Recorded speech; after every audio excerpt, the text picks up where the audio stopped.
the overture to Handel's Alcina.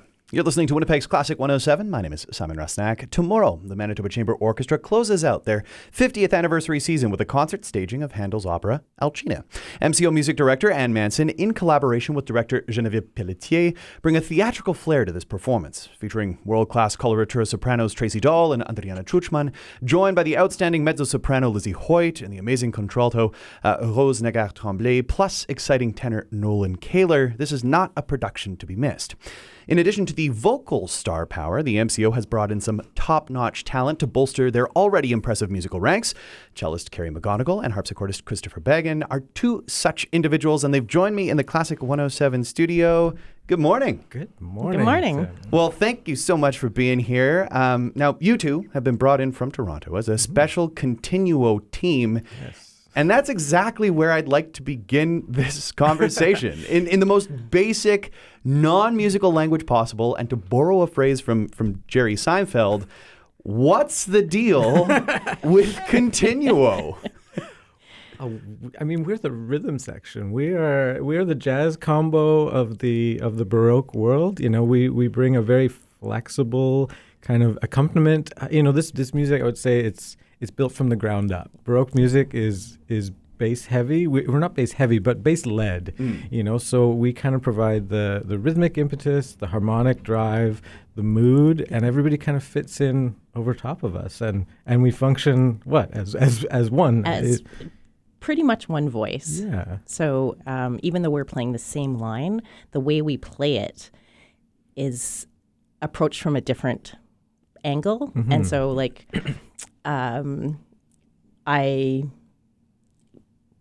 You provide, I say, because our instruments are so different. I mean, my instrument, it makes this pluck sound, which lasts about a half second. Yeah. And yours, you have all the sustaining power. So I like to say, I provide the consonant, and then you are the vowel when we're playing. And so we make words together, you know?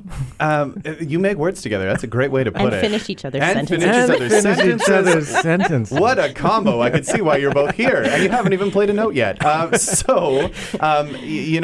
think this is one of those things that is easier heard than explained, even though you've done an admirable job. So I've queued up a little snippet from Alcina here, performed by soloists with the Bavarian State Orchestra. A little bit of, let's give this a listen. A little bit of a back and forth between Oronte, Bradamante, Morgana from Act 1 of Alcina. That a recitative, right? So who wants to tackle this one? Kerri, do you want to tell us a little bit more about a recitative, or something that we hear a little bit more often, especially when we're playing little snippets, arias, and how that differs for what you're doing as the continuo section? Okay, so the recit is really a moving along of the storyline, and they're almost talking to each other in a singing kind of way. And we are accenting certain points. We're moving it along harmonically and rhythmically, and just giving it kind of that extra edge of whatever the character is, between how we play the notes and the length of the notes. And I like to tell, when I'm coaching singers, I like to say we're lucky to have one extra layer of interpretation. You know, if you're a Shakespearean actor studying text, you don't have any how.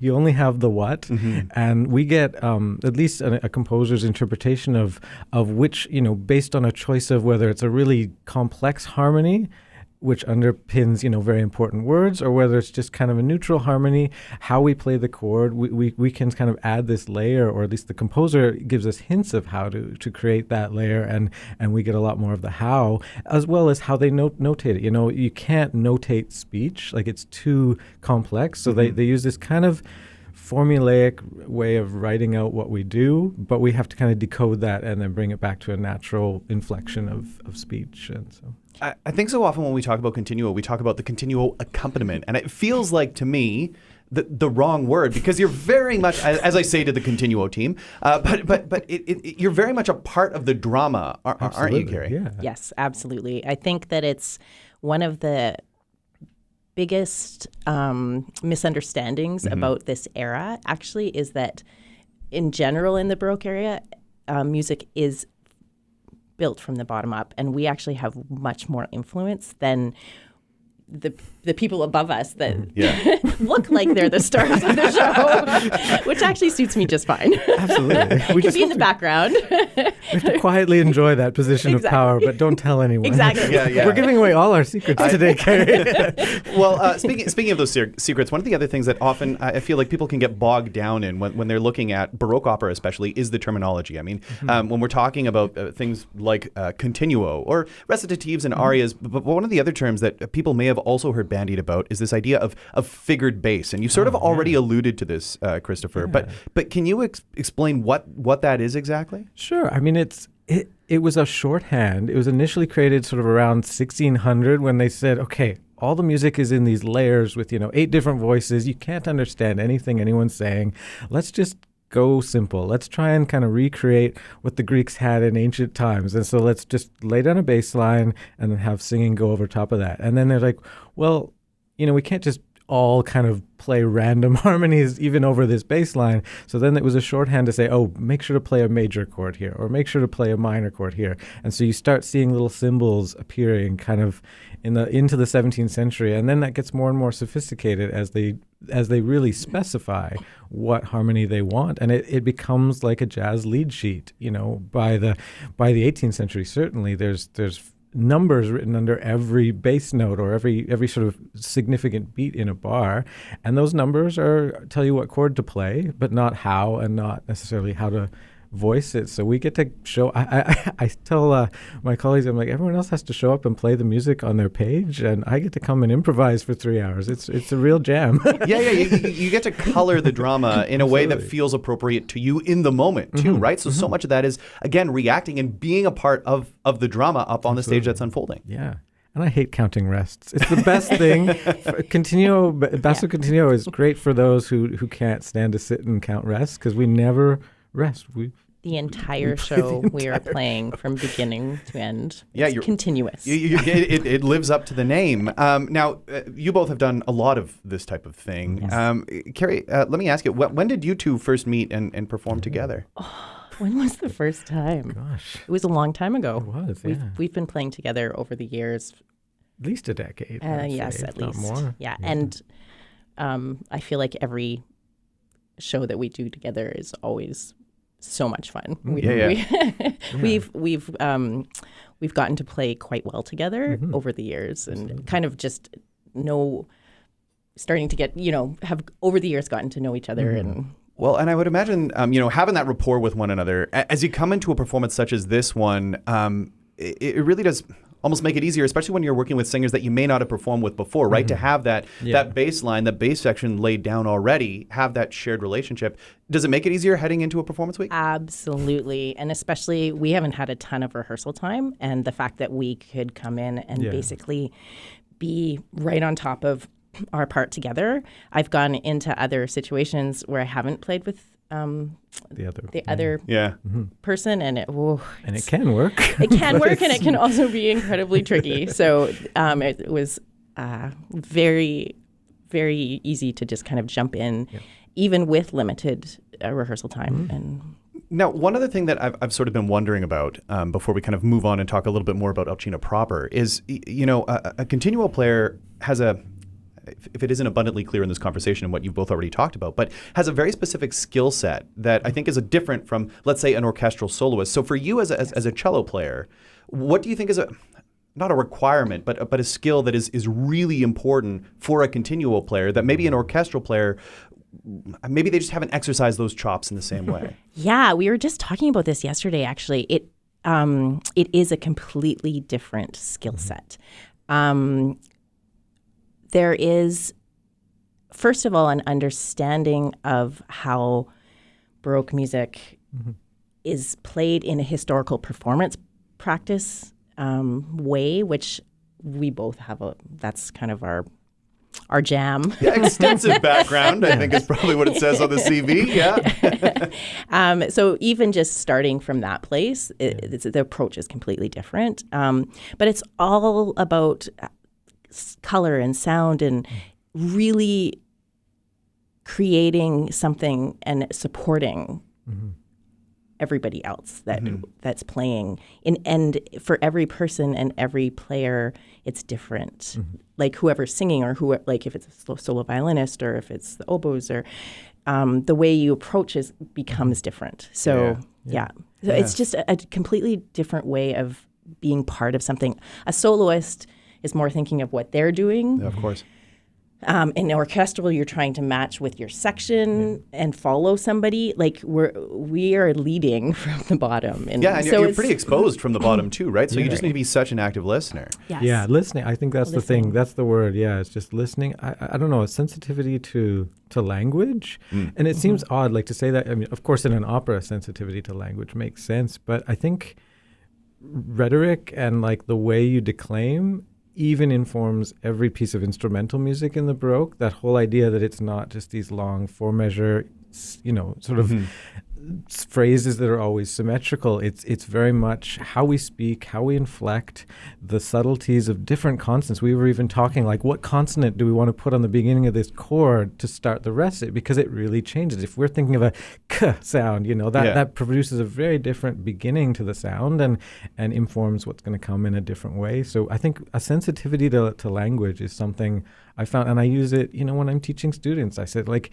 can we not just think of quarters and eighths? Can we think of, a word here? What word goes with this rhythm and has the inflection with the strong syllable here? And that's something I think like orchestral players are really trained to play what is on the page. And so that's and necessarily so. You have to match with so many others around you, and we're just kind of and it's a flexible thing. On that note, too, so even our eighth notes are almost never equal eighth notes. Yeah, it's not a square eighth note, right? If you had a metronome on it, but it's also never irregularly the same way. Like it's so fluid. It's language. It's language. It's language, right? Yeah. If you're just tuning in, my name's Simon Rusnak. You're listening to Winnipeg's Classic 107, and I'm chatting with Kerri McGonigle and Chistopher Bagan in town to perform as part of the Continuo team. They are the Continuo team in the Manitoba Chamber Orchestra's production of Alcina. And we've, again, used a lot of different terminologies, but one of the words that you just mentioned was historically informed practice,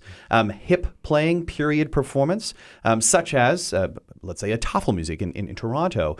Of course, the Manitoba Chamber Orchestra is not a group of period players, and there are a number of differences here, and we've talked about them before on the show in terms of Baroque bow or strings or tuning. Christopher, can you talk about this sort of hybrid approach that the MCO is bringing to Alcina? Because you're both hip players.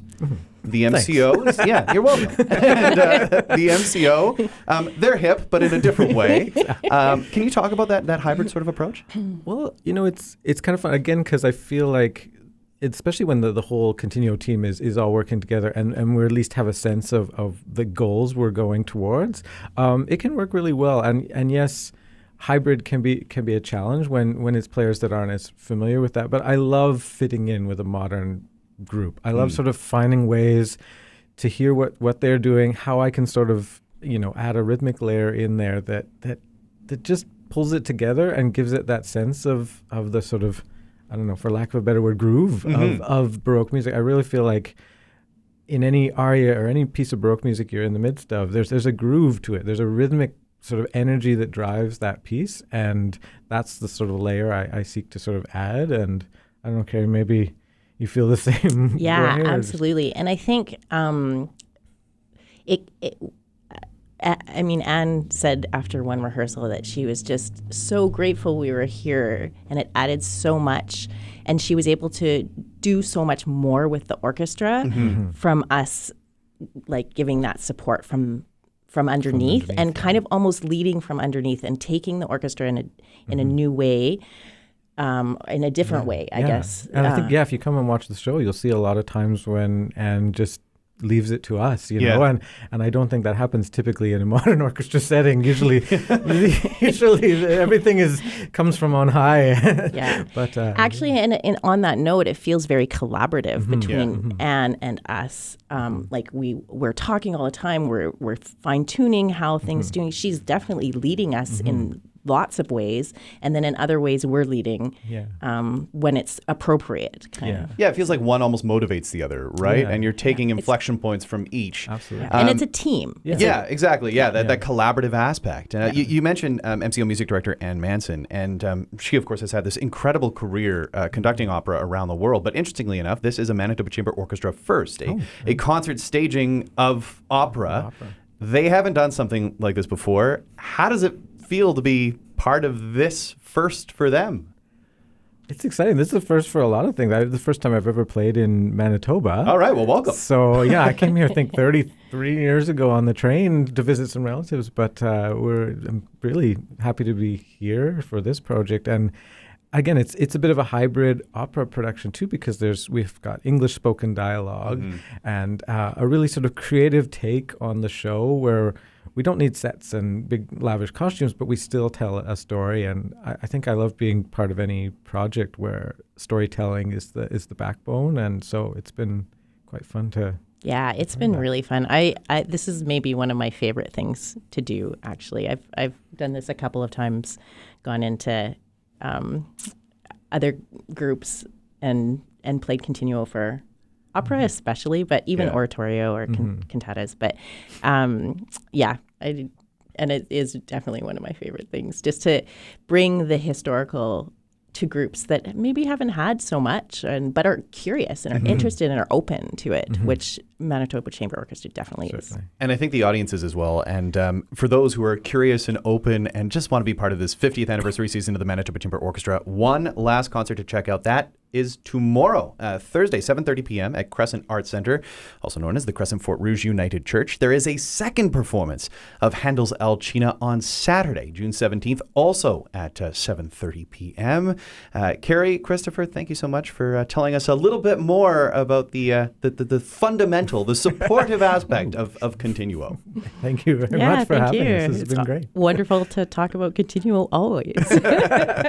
Well, enjoy your time in Winnipeg. And yes, two shows to check out for the MCO concluding this 50th anniversary season.